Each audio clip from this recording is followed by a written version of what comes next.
जय हिंद साथियों, स्वागत है आप सभी का आपके अपने YouTube channel DS Rajput education में। तो साथियों, आज अपन लोग सीडीपी यानी बाल विकास का प्रैक्टिस सेट पेपर देखेंगे, जो कि अगर आप लोग पूरा का पूरा सेट पेपर देखते हैं दोस्तों, तो आप लोग 10 नंबर अपने पक्के करने वाले हैं। अपनी तैयारी भी आप लोग चेक करिएगा, आपकी कितनी अच्छी तैयारी है, कितने आप लोग अंक अर्जित कर पाते हैं। तो चलते हैं, वीडियो को स्टार्ट करते हैं बिना समय बर्बाद किए हुए। जो भी हमारे भाई बहन हमारे साथ जुड़े हुए हैं, इस सेट को पूरा जरूर देखना, ठीक है। तो पहला क्वेश्चन देखते हैं, अधिगम को प्रभावित करने वाला प्रमुख कारक है शारीरिक स्वास्थ्य व परिपक्वता, प्रेरणा, थकान या उपरोक्त सभी। तो अधिगम को प्रभावित करने वाला जो प्रमुख कारण होगा दोस्तों, वो शारीरिक स्वास्थ्य व परिपक्वता भी होगी, प्रेरणा भी होगी, थकान भी होगा। तो आपका जो राइट आंसर होगा, उक्त आपके सारे के सारे ऑप्शन सही हो जाएंगे, ठीक है।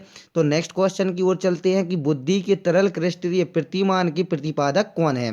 केटल, थार्नडाइक, बर्नन या स्किनर। तो बुद्धि के तरल क्रिस्टलीय प्रतिमान के जो प्रतिपादक हैं दोस्तों, वो हैं आपके आरवी केटल या केटल, ठीक है। आरवी केटल आपको लिखा आ सकता है, केटल भी आपको लिखा आ सकता है। आपको एक ही समझना है, एक ही आपको आंसर देना है, केटल याद रखना है, ठीक है। नेक्स्ट क्वेश्चन है, निम्न में से कौन सा अधिगम के पठार का कारण नहीं है। प्रेरणा की सीमा, विद्यालय का असहयोग, शारीरिक सीमा या ज्ञान की सीमा। तो अधिगम के पठार का जो प्रमुख कारण नहीं है दोस्तों, इसका जो राइट आंसर होगा, विद्यालय का असहयोग आपका नहीं होगा। आपको केवल यही आंसर को कमेंट करना है, यही आपका आंसर सही होगा। ना तो आपको ज्ञान की सीमा करना है, ना ही आपको प्रेरणा की सीमा, ना ही आपको शारीरिक सीमा। आपको केवल एक ही आंसर देना है, वो क्या देना है, विद्यालय का असहयोग जो है वो अधिगम के पठार का कारण नहीं हो सकता है, ठीक है। अब नेक्स्ट क्वेश्चन देखते हैं, संज्ञानात्मक संप्राप्ति का न्यूनतम स्तर क्या है। ज्ञान, बोध, अनुप्रयोग या विश्लेषण। ये क्वेश्चन आपको बहुत परेशान करता होगा, तो आप लोग इसको याद रख लेना दोस्तों। असंज्ञानात्मक संप्राप्ति का जो न्यूनतम स्तर होगा, वो केवल आपको ज्ञान याद रखना है, ना कि आपको अनुप्रयोग। कुछ आपके सेट पेपर आप लोग लगाते होंगे, तो कहीं आपको अनुप्रयोग मिलेगा, कहीं आपको बोध मिलेगा, कहीं विश्लेषण मिलेगा।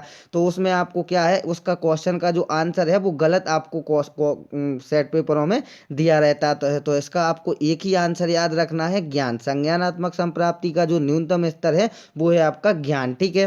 तो दो क्वेश्चन आपके क्लियर हो जाएंगे। नेक्स्ट क्वेश्चन है, ये भी थोड़ा सा आपको डाउटफुल मिलता है कई किताबों में, कई सेट पेपरों में, ठीक है। तो इस क्वेश्चन को आपको याद रखना है, एक बालक जो साइकिल चलाना जानता है, मोटर बाइक चलाना सीख रहा है, ये जो उदाहरण होगा वो किसका होगा। क्षैतिज अधिगम अंतरण का होगा, ऊर्ध्व अधिगम अंतरण का होगा, द्विपार्श्विक अधिगम अंतरण का होगा, या कोई भी अधिगम अंतरण नहीं होगा। तो जो बच्चा जो है साइकिल चलाना जानता है, वो मोटर बाइक चलाना सीख रहा है, ये जो आपका उदाहरण होगा वो किस चीज का होगा, ऊर्ध्व अधिगम अंतरण का उदाहरण होगा, ना ही क्षैतिज का, ना ही द्विपार्श्विक अंतरण का। तो आपको याद रखना है ऊर्ध्व अधिगम अंतरण का, ठीक है। तो बी ऑप्शन आपका राइट आंसर हो जाएगा। नेक्स्ट क्वेश्चन है आपका कि क्रिया प्रसूत अनुबंधन सिद्धांत का प्रतिपादन किया है। तो क्रिया प्रसूत अनुबंधन सिद्धांत का जो प्रतिपादन किया था, वो किसने किया था, तो स्किनर ने किया था, ठीक है।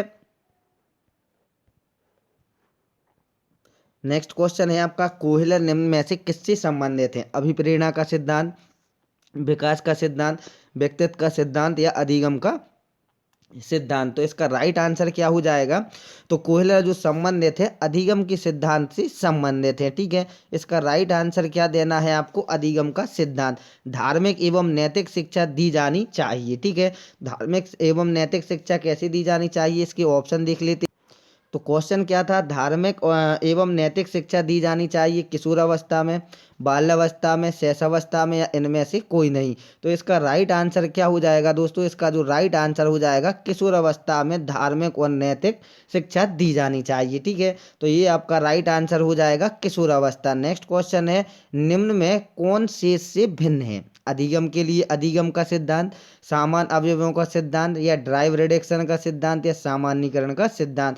तो शेष से जो इसमें भिन्न है आपका, वो कौन सा ऑप्शन होगा, तो वो होगा आपका ड्राइव रिडक्शन सिद्धांत, ठीक है। सी ऑप्शन आपका राइट आंसर हो जाएगा। नेक्स्ट क्वेश्चन चलते हैं, देखते हैं इसको। दोस्तों वीडियो को छोड़ करके मत भागिएगा आप लोग, बीच में पूरा का पूरा सेट पेपर देख के ही जाना, ठीक है। क्वेश्चन क्या है, गोलमैन निम्न में से किससे संबंधित है। सामाजिक बुद्धि से, संवेगात्मक बुद्धि से, अध्यात्मक बुद्धि से, या सामान्य बुद्धि से। दोस्तों हम इसकी आपको एक ट्रिक बताएंगे, आप लोग ये कभी नहीं भूलने वाले हो। गोलमैन से आपको याद रखना है, ठीक है। गोल तो आप लोग समझते ही हैं, ठीक है, गोल। और मैन से आपको याद रखना है मैन, यानी कि क्या होता है, आदमी, मैन, ठीक है। मैन माने क्या होता है, आदमी। तो जो गोल मटोल व्यक्ति रहता है, गोल से गोल, मैन यानी कि आदमी, अपन लोग क्या कहते हैं, गोल मटोल। तो जो गोल मटोल व्यक्ति रहेगा वो संवेगात्मक रूप से हष्ट पुष्ट रहेगा।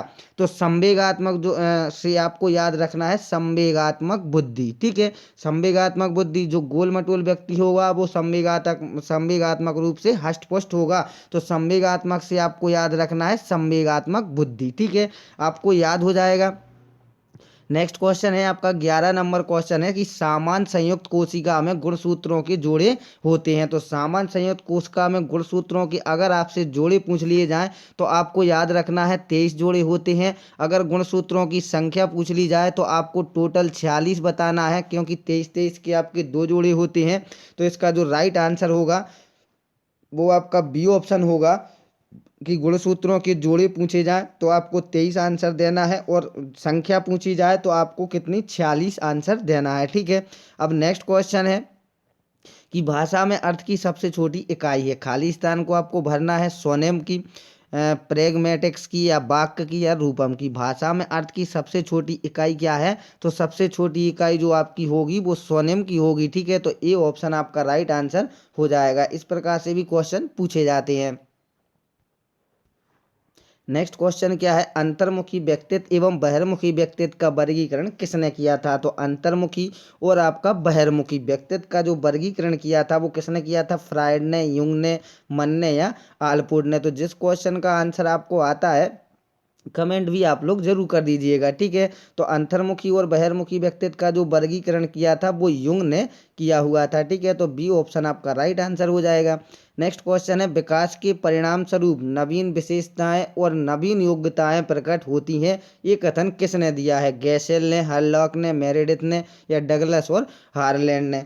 तो इसका राइट आंसर क्या हो जाएगा, विकास के परिणाम स्वरूप नवीन विशेषताएं और नवीन योग्यताएं प्रकट जो होती हैं, ये जो कथन दिया है, ये कथन दिया है हरलॉक ने, ठीक है। तो ये आपको याद रखना है, बी ऑप्शन आपका राइट आंसर हो जाएगा।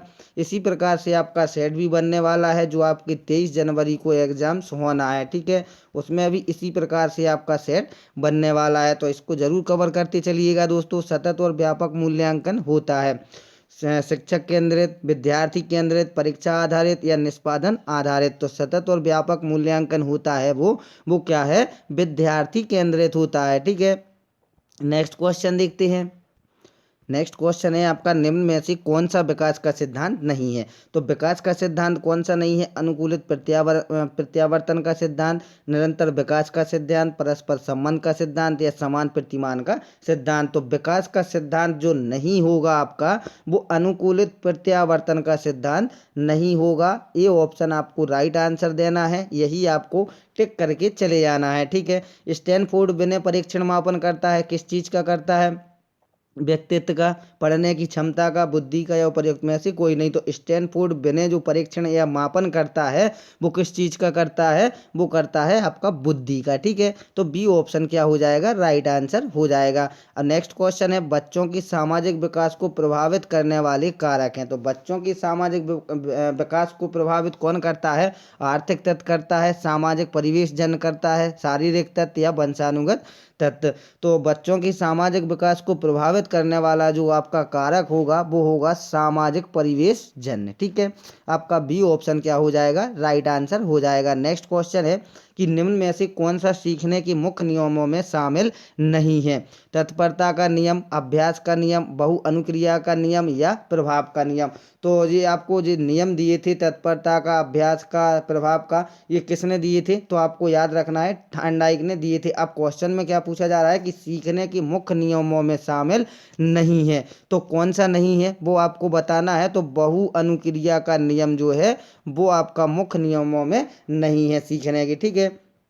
नेक्स्ट क्वेश्चन है, निम्न में से कौन सा शारीरिक विकास का एक प्रमुख नियम है? शारीरिक विकास का एक प्रमुख नियम कौन सा है? मानसिक विकास से भिन्नता का नियम, अनियमित विकास का नियम, द्रुतगामी विकास का नियम, या कल्पना और संवेगात्मक विकास से संबंध का नियम। तो शारीरिक विकास का एक प्रमुख नियम कौन सा है वो आपको बताना है, तो वो आपका हो जाएगा द्रुतगामी विकास का नियम। ये क्वेश्चन पूछा गया है, याद रख लेना, अपने माइंड में इसको सेव भी कर लेना, ठीक है। नेक्स्ट क्वेश्चन है, शारीरिक रूप से उत्तम बच्चों को समानता होता है। तो ये क्वेश्चन भी आपको विकार संबंधित पूछ लिया जाएगा। पढ़ने की क्षमता, लिखने की क्षमता, लिखने की होगी डिस्ग्राफिया, पढ़ने की होगी डिसलेक्सिया, और गणित संबंधी होगी आपकी डिस्कैलकुलिया होगी। इसमें क्या पूछा गया है? शारीरिक रूप से उत्तम बच्चों को समानता क्या होता है? तो आपको याद रखना है डिस्ग्राफिया। यही आपका आंसर भी सही हो जाएगा, ठीक है। सी ऑप्शन आपका राइट आंसर होगा। नेक्स्ट क्वेश्चन है, अधिगम, अनुभव और प्रशिक्षण के परिणाम स्वरूप व्यवहार में परिवर्तन है, ये कथन किसके द्वारा दिया गया था? तो ये बहुत ही पॉपुलर क्वेश्चन है, पूछा भी गया था, ठीक है। तो इसका जो राइट आंसर होगा गेट्स व अन्य, ठीक है। ये आपका फर्स्ट ही ऑप्शन राइट आंसर हो जाएगा। नेक्स्ट क्वेश्चन देखते हैं। नेक्स्ट क्वेश्चन आपका क्या रहेगा कि सृजनात्मकता मुख्यतः नवीन रचना या उत्पादन में होती है, ये कथन किसका है? ड्रेवर का, क्रू एवं क्रू का, रॉस का, या जॉन डेवी का? तो सृजनात्मकता मुख्यतः नवीन रचना या उत्पादन में होती है, ये जो आपका कथन दिया गया है ये ड्रेवर के द्वारा दिया गया है, ठीक है। याद रखना, आपका ए ऑप्शन सही आंसर हो जाएगा, ठीक है। क्रियापरक आधारित शिक्षण क्रियाएं संबंधित होती हैं अनुभव प्राप्ति से, ज्ञान प्राप्ति से, ज्ञान प्रदान करके, या उपरोक्त सभी। तो इसका राइट आंसर क्या हो जाएगा दोस्तों? उपरोक्त सभी आपका राइट आंसर हो जाएगा। नेक्स्ट क्वेश्चन है, बचाव निदान का उच्चतम स्तर है, ये जो कथन है किसका है? रॉस का, नन का, वैलेंटाइन का, या मारिस का? बताइए इसका राइट आंसर जल्दी से। बचाव निदान का उच्चतम स्तर क्या है? ये कथन किसका है? तो ये आपका जो कथन हो जाएगा ये रॉस का आपका कथन हो जाएगा, ठीक है। नेक्स्ट क्वेश्चन है, व्यक्तिगत भिन्नताओं का जनक माना जाता है। व्यक्तिगत भिन्नताओं का जनक किसको मानते हैं? टेलर को, गाल्टन को, थार्नडाइक को, या टर्मेन को? तो इसका राइट आंसर क्या हो जाएगा? इसका जो राइट आंसर हो जाएगा, व्यक्तिगत भिन्नताओं का जो जनक माना जाता है वो गाल्टन को माना जाता है, ठीक है। नेक्स्ट क्वेश्चन है, पियाजे के अनुसार संज्ञानात्मक बाल विकास की कितनी अवस्थाएं हैं? 3 अवस्थाएं, 4 अवस्थाएं, 5 अवस्थाएं, या 6 अवस्थाएं? तो पियाजे के अनुसार संज्ञानात्मक बाल विकास की जो अवस्थाएं बतलाई गई हैं वो कितनी बतलाई गई हैं? अगर आपने 4 अवस्थाओं को लॉक किया है तो आपका बिल्कुल सही आंसर हो जाएगा, ठीक है।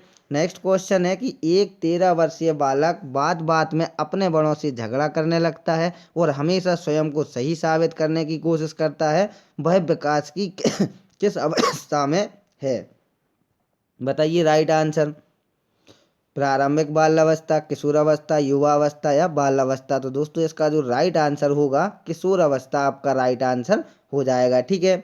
नेक्स्ट क्वेश्चन नेक्स्ट क्वेश्चन क्या है आपका? श्रवण बाधित बच्चों को पढ़ाने के लिए क्या प्रयुक्त की जाती है? ब्रेल लिपि, सांकेतिक भाषा, यंत्र, या ये सभी? दोस्तों थोड़ी सी तबीयत भी डाउन है, फिर भी हम आपको पढ़ाने की कोशिश कर रहे हैं। आप लोग भी अपना प्यार दीजिएगा, सम्मान दीजिएगा, और अपने वीडियो को लाइक कर दीजिएगा, वीडियो को पूरा वॉच करिएगा। अगर आप लोग अपने दोस्तों के साथ शेयर नहीं करते हैं तो शेयर भी ज़रूर करते रहिएगा। दोस्तों हम भी बहुत मेहनत से आपको पढ़ा रहे हैं, आप लोग भी उतनी ही मेहनत से तैयारी करिएगा, ताकि अपने माँ बाप का जो नाम है वो रोशन कर सकें। एक दिन भविष्य में ज़रूर टीचर बने। वैकेंसी कितनी भी निकलें, अपने लिए केवल एक वैकेंसी चाहिए, उसी को अपने लिए कमर कसना है और मेहनत करना है, ईमानदारी से तैयारी करना है, ताकि हम लोग अपने माता पिता का सिर ऊंचा कर सकें, और उनकी जो मनोकामना है कि हमारा बेटा या हमारा बच्चा एक दिन नौकरी करे, तो उसको अपन के लिए सपना को साकार जरूर करना है। तो इसलिए आप लोग हमारे साथ ज़रूर जुड़े रहिएगा, हर एक सेट को आप लोग बारीकी से देखिएगा। आपको कहीं कोई भी दिक्कत होती है तो आप लोग हमें कमेंट बॉक्स में बता सकते हैं। जो भी हमारे द्वारा त्रुटियां होंगी या जो भी कुछ गलत होगा उसके लिए क्षमा प्रार्थी रहेंगे, क्योंकि मानव हैं, कुछ ना कुछ गलतियां हो सकती हैं। तो आप लोगों को लगता है कि कोई चीज़ में मिस्टेक है तो आप लोग उसको भी कमेंट करके हमें बता सकते हैं, क्योंकि ज्ञान कहीं से भी मिले दोस्तों, वो अपने लिए अर्जित करना चाहिए, गलतियों को हमारे लिए स्वीकार करना चाहिए। तो अगर आप लोगों को लगता है किसी भी क्वेश्चन में कोई गलत त्रुटि हो जाती है तो आप लोग हमें बता दीजिएगा, बता सकते हैं कमेंट बॉक्स में। और अगर आप लोग कोई अदर सब्जेक्ट पढ़ना चाहते हैं तो उसमें भी आप लोग हमें ज़रूर बताइएगा। और आप लोग भी बहुत अच्छे से मेहनत करिएगा, बहुत अच्छे से तैयारी करिएगा, ताकि एक भी क्वेश्चन ना छूटे।